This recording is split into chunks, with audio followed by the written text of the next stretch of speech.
आज की सबसे बड़ी खबर पर बड़ी कवरेज हम आपको दिखा रहे हैं। किस तरह से 8 पुलिसकर्मियों की जान ली जाती है पूरी प्लानिंग के साथ। नीलू, यूपी में शायद ही पहली बार किसी ने इस तरह से सुना होगा। जैसे अमूमन हम नक्सलियों के बारे में सुनते हैं ऐसा। बिल्कुल, तो इसी तरह से जिस तरह से नक्सली घात लगाकर हमला करते हैं, उसी तरह से कानपुर के चौबेपुर के विकरू गांव में पुलिस वालों को घेर कर बदमाशों ने ताबड़तोड़ फायरिंग की, जिसमें 8 पुलिसकर्मी मारे गए हैं, उनकी मौत हुई है, शहीद हुई है, या कहे कि उनकी हत्या कर दी गई है। कानपुर में दबिश देने ये पुलिस टीम पहुंची थी, वहां पर उन पर हमला हुआ, सीओ समेत 8 पुलिसकर्मी की मौत हुई है। चौबेपुर के विकरू गांव में यह पूरा हादसा हुआ और यह हमला तब हुआ जब सुबह करीब 3:30 बजे पुलिस टीम वहां पर पहुंची थी बदमाशों पर दबिश देने के लिए। इसमें नाम आ रहा है हिस्ट्री शीटर विकास दुबे का, जिसकी तलाश में पुलिस गई थी और फिर उसी ने अपने साथियों के साथ मिलकर इस तरह से इस घटना को अंजाम दिया। बिल्कुल, तो बड़ी खबर जिससे हम आपको रूबरू करा रहे हैं। दबिश देने गई पुलिस टीम पर फायरिंग हुई है। नीलू, बहुत सारे पेच है। अगर हम इसे देखें, पुलिस आ रही है, जानकारी मिल जाती है, उसके बाद ये पूरी तैयारी करते हैं। रोड कैसे ब्लॉक करनी है, कौन सी मेन रोड है कि पुलिस वालों को अपनी गाड़ी वहां पर रोकनी पड़ेगी और पैदल ही आएंगे, और किस तरह से उन पर एक परफेक्ट, हमें कहते हैं कि गोलियों का इस्तेमाल वो कर सकते हैं, कौन कौन सी पोजीशन लें। तो क्या जिन घरों की उन्होंने आड़ लिया, जिन घरों की छतों पर से वो फायरिंग करते हैं, क्या वो घर वाले भी शामिल थे? क्या उन घर वालों से पूछा गया, या हमें कहें कि घर वालों में डर था जिन्होंने अपनी छतों पर इन्हें जाने दिया, वेपन्स के साथ गए? और इस गांव में जिस तरह का दबदबा है, तो ऐसा लगता है कि मतलब कितना इनके पास टाइम था प्लानिंग करने का, कितने लोगों को इन्होंने अपने साथ लिया और एक एक चीज का परफेक्ट इस्तेमाल किया। इंटेलिजेंस फेल्यूर यहां पर कहा जा सकता है, क्योंकि ऐसा नहीं था पुलिस टीम तैयारी के साथ नहीं गई थी। 50 से ज्यादा पुलिसकर्मी इसमें शामिल थे और जो बदमाशों की संख्या वो करीब दर्जन भर बताई जा रही है। लेकिन सबसे बड़ी बात यह है कि शायद बदमाशों को इस बात का अंदेशा था कि पुलिस वहां पर पहुंचने वाली है, इसलिए बिल्कुल तैयारी पूरी थी। जेसीबी को लगाया गया, वहां पर पुलिस वाले का रास्ता रोका गया और फिर छत पर चढ़कर जो उस एरिया के घर थे उसको उन्होंने टारगेट किया। उसके ऊपर खड़े होकर ताबड़तोड़ पुलिस की तरफ से, और सिर्फ कहा जा रहा है एक तरफ से नहीं, 2-3 तरफ से ये फायरिंग हुई है, इसलिए कैजुअलिटी ज्यादा हुई है। पुलिस वालों को संभलने का मौका नहीं मिला और पुलिस वाले, करीब 8 पुलिस वाले की इसमें मौत हुई है, वो शहीद हुए हैं और करीब 7 से ज्यादा पुलिसकर्मी इसमें घायल हुए हैं। कैजुअलिटी की एक बड़ी वजह यह भी बताई जा सकती है और जांच इस पर भी होनी चाहिए। बिल्कुल, और जिस तरह से स्टेटमेंट्स आ रहे हैं कि पहले जो लोग जख्मी हैं उनको बचाना बहुत ज्यादा जरूरी है। और सबसे बड़ी बात ये कि देखिए, जो विकास दुबे वो फरार है, लेकिन उसने अपने व्हीकल का इस्तेमाल नहीं किया। दैट मीन्स यहां पर भी उसने स्मार्टली प्लान किया। और ये बात देखिए, ये मालूम है कि इतनी बड़ी जब घटना होगी, प्लान्ड है, इस तरह से वो करेंगे, तो भागना है। अगर ये जितनी तेजी से खबर फैलेगी, बॉर्डर सील किए जाएंगे। यानी कि अगर हम ये सोचे कि वो पैदल ही निकला तो कहां तक पहुंचेगा, ये भी सवाल। और अगर उसकी तैयारी जिस तरह से अभी तक इस पूरे प्रकरण में दिख रही है, तो लगता है कि तैयारी बहुत ज्यादा थी। तो कोई बड़ी बात नहीं कि कुछ और भी लोग शामिल हो, आसपास के जिलों की हेल्प ली हो, वहां के गुंडों की या वहां के बदमाशों की हेल्प ली हो, क्योंकि हिस्ट्री बहुत ज्यादा क्रिमिनल बिल्कुल। और हमारे सहयोगी भी लगातार यही बता रहे हैं कि चूंकि वो पंचायत में रह चुका है और पंचायत को उस पर दबदबा रहा है विकरू गांव और उसके आसपास के इलाकों में, और एक समय था जब बीएसपी से भी वो जुड़ा हुआ था, तो कहीं ना कहीं जो गांव पर उसका दबदबा है वो इस मामले को लेकर दिखाई देता है कि हाँ, हो सकता है कि गांव के लोग इस पर कुछ ना कहें। उन्होंने चुप्पी साध ली है। हालांकि पुलिस इस एंगल से भी पूछताछ करेगी कि शायद कुछ गांव के लोग भी इसमें शामिल हो सकते हैं, क्योंकि अगर बिना व्हीकल के वो वहां से निकला है तो हो सके आगे किसी गांव में। और अमित भी लगातार हमारे साथ जुड़े हुए हैं कानपुर से, और लखनऊ से ऋषभ मणि है, और अमित लगातार बता भी रहे हैं। और मुठभेड़ भी, जिस तरह से पुलिस ने कहा कि ऑपरेशन अभी जारी है, एससी अवस्थी डीजीपी ने भी ये कहा है कि ऑपरेशन जारी है और हमारी पूरी कोशिश है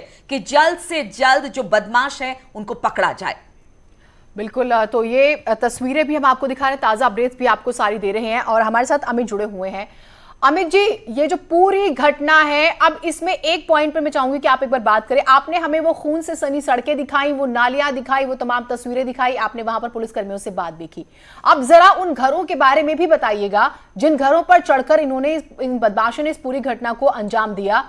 क्या वो घर वाले भी शामिल थे या फिर घर वालों पर दबाव था? वो घर किनके थे? आपकी स्थानीय लोगों से बातचीत हुई क्या इस पहलू पर? देखिए, आपके 3 सवाल हैं, तीनों सवालों का मैं आपको जवाब देना चाहूंगा। पहली चीज तो मैं अपने कैमरामैन से कहूंगा पीछे का जिक्र ये करने की दिखाने की कोशिश करें, ये वो ठीक पहला घर है, इसके बाद से फिर वो घरों की शुरुआत होती है। और दूसरी चीज, घर का कोई भी व्यक्ति उसका यहाँ नहीं रहता है, यहाँ उसने सिर्फ अपना केंद्र बनाया हुआ है जहां वो बैठता है। और तीसरा और इंपॉर्टेंट चीज जो अभी हमारे सूत्र बता रहे हैं कि छतों से AK-47 के कार्टेज मिले हैं। जो सबसे बड़ा चौंकाने वाली बात है कि AK-47 या तो पुलिस के पास होनी चाहिए या किसी डिफेंस के पर्सन के पास। आम आदमी के पास, मेरी नॉलेज में जहां तक है, आम आदमी को AK-47 शायद नहीं मिलती है, क्योंकि ये ऐसा वेपन है ऑटोमेटिक जो सिर्फ सरकार के मुलाजिमों के पास होता है, खासकर पुलिस फोर्सेस की बात की जाए। छत से 12 से 14 कार्टेजेस मिले हैं। अब छत पे कार्टेजेस तो खुद उड़ के पहुंचेंगे नहीं, किसी ने इसको यूज किया होगा। इसका मतलब ऑटोमेटिक वेपन्स थे। इसकी अब जांच का विषय है, ADG उसकी भी जांच कर रहे हैं कि दूसरी चीज, घर के लोग इंटेल्स थे कि नहीं, क्योंकि अब कोई बताने की स्थिति में नहीं है।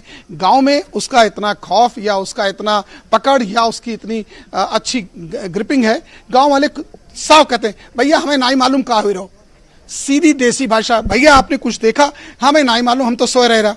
तो कुछ ना कुछ देसी भाषा में कह के सब किनारे हो जाते हैं। यही कोई पहली बार नहीं हुआ। 99 से लेके अब तक अगर इस 20 साल के 21 साल के एपिसोड को देखा जाए तो कई बार पुलिस आई। एडिशनल SP नवनीत राणा से लेके पवित्र मोहन त्रिपाठी से लेके त्रिपुरारी पांडे से लेके KP सिंह से लेके सतीश गौतम से लेके ऐसे तमाम अधिकारी रहे जिन्होंने दबिशें दी, लेकिन सबको खाली हाथ लौटना पड़ा। आज तक कोई 21 वर्षों में गिरफ्तार करके नहीं ले जा पाया। शायद महेश यादव जो अकेले टीम के साथ पहले आए, जितनी मेरी जानकारी और जितनी यहाँ जानकारी मिल रही है, पुलिस अभी शेयर नहीं कर रही है। महेश यादव यहाँ पहले पहुंचे थे और उसके बाद उनके साथ मिसहैंडलिंग हुई और वो अपनी जान बचा के भागे। इसकी सूचना जब आला अधिकारियों को मिली तो क्षेत्राधिकारी को ये निर्देश दिए गए कि कई थाने का फोर्स। चलिए, तो अमित हमारे साथ लगातार जुड़े हुए हैं उस गांव से जहां पर ये मुठभेड़ हुई है। ऋषभ भी हमारे साथ लखनऊ से लगातार जुड़े हुए हैं।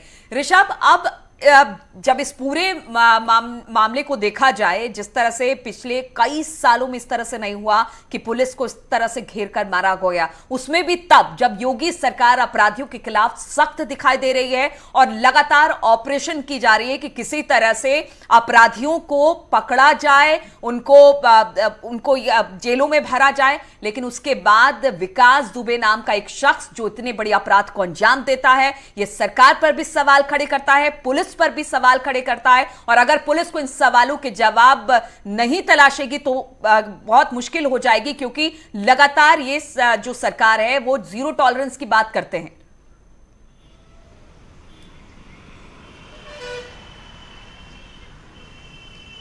जीनत, देखिए, जब से योगी सरकार सूबे में आई है उसके बाद से ये बात कहने में किसी को कोई गुरेज नहीं होगा कि अपराधी बैकफुट पे हैं।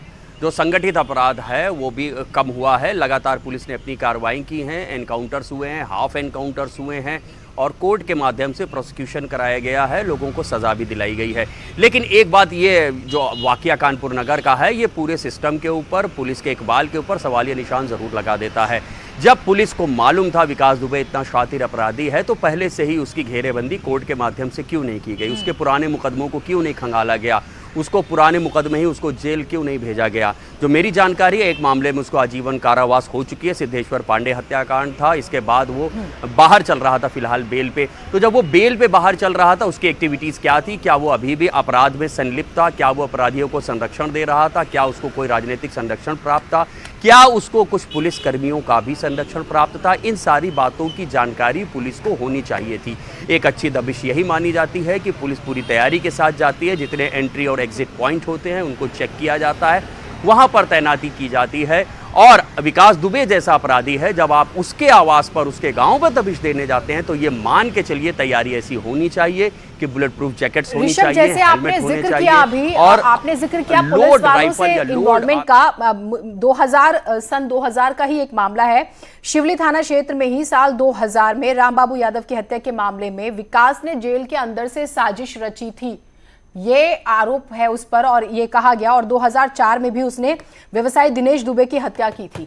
सब कुछ जेल के अंदर से। यानी कि हम ये तो मान के चले कि पुलिस महकमे में भी अच्छी साठगांठ थी। आपने एक पॉलिटिकल पार्टी का जिक्र किया, वहां से साठगांठ थी, गांव में दबदबा था, और उसके बाद भी अभी मौजूदा पुलिस महकमा नहीं समझ पाया कि ऐसे व्यक्ति को किस तरह से उस पर नजर रखी जाए। वो बाहर है जिस भी जुगाड़ से, जिस भी तरीके से, लेकिन उसकी मॉनिटरिंग, मोहल्ले का मामूली गुंडा भी होता है, उसके बारे में पुलिस को मालूम होता है।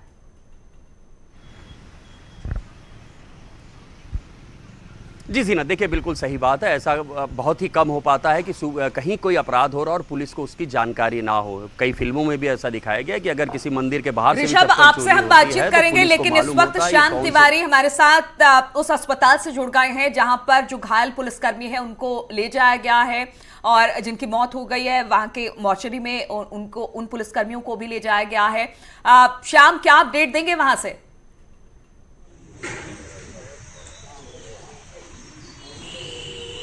देखिए, मैं आपको बता दूं कि मैं इसमें पोस्टमार्टम पे खड़ा हुआ हूं, जहां पर कि 6 सबों को अंदर रखा जा सका है। जो 2 पुलिसकर्मियों के साथ जिनकी मौत हो गई थी, उनके अभी रेजेंसी अस्पताल में एडमिट है, और उसके अलावा 7 लोगों का इलाज वहां पर चल रहा है।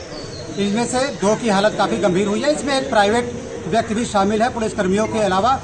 और आपको बता दें, जिस तरीके से इस घटना को अंजाम दिया गया, जब पुलिसकर्मी वहाँ पर पहुँचे तो वहाँ पर तड़ातड़ पुलिसकर्मियों के ऊपर फायरिंग कर दी गई, और ऐसा लगता है कि कहीं ना कहीं पुलिस का जो तंत्र है उसमें कोई ना कोई खामी रही, कोई ना कोई पुलिस का भेदिया है जिसने पुलिस वालों के वहाँ पे जाने की जानकारी जो हिस्ट्री शीटर है विकास दुबे उसको दे दी, जिसके बिल्कुल श्याम, ये बात लगातार आ रही है कि क्योंकि बिना कोई भेदी के इस तरह से कोई घात लगाकर पुलिस पर फायरिंग नहीं करता है, क्योंकि पुलिस भी अपनी पूरी तैयारी के साथ गई थी। लेकिन चूंकि आप अस्पताल के बाहर खड़े हैं, तो जरा ये बताइए कि जो पुलिसकर्मी घायल हैं उनकी हालत किस तरह की है, डॉक्टर्स क्या कह रहे हैं?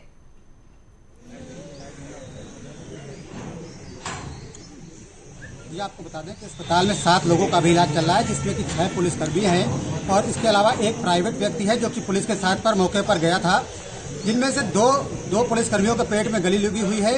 इनकी हालत काफ़ी गंभीर है, और बाकी जो पुलिसकर्मी वो खतरे से बाहर बताए जा रहे हैं। कुछ लोगों के पैर में गोली लगी हुई है, कुछ लोगों के पैर के ऊपर गोली लगी हुई है, उनकी हालत खतरे से बाहर है। ठीक, अपडेट्स जो है हम लेते रहेंगे, और इस बड़ी खबर पर हमारी महा कवरेज जारी है। पल पल की अपडेट्स आपको देंगे, किस तरह से पुलिस आगे बढ़ रही है और किस तरह से और कदम उठाए जा रहे हैं। एक छोटे से ब्रेक के लिए रुक रहे हैं, कहीं मत जाइएगा।